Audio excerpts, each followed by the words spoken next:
טוב, וואו. איך אני מסכמת חוויה כזאת ענקית לתוך מילים? נתחיל מזה ששמעתי על וואטסו רבות, אבל כמו שאומרים, אין חכם כבעל ניסיון. אז רק כאשר חוויתי, התגלה לי עולם ענק בפני עצמו. התנועה בתוך המים מתוך הרפאיה מלאה והתמסרות. הרגשתי שאני סוף סוף יכולה לשחרר. ועטפה אותי תחושת ביטחון ותחושה שהחזירה אותי אחורה, לתוך הרחם של אמא שלי. ממש ככה הרגשתי, וכל הגוף שלי כאילו נזכר בתחושה העוטפת והמוגנת של להיות עובר שוחה ברחם. ניצן הוא מטפל ומרפא בחסד.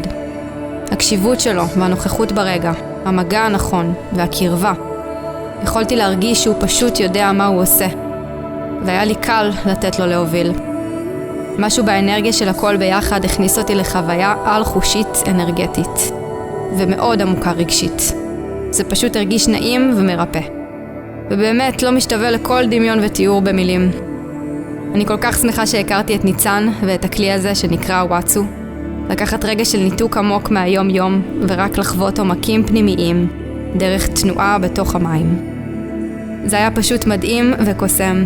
תודה רבה, ואין ספק שעכשיו זה ימשיך להיות חלק מהשגרה שלי.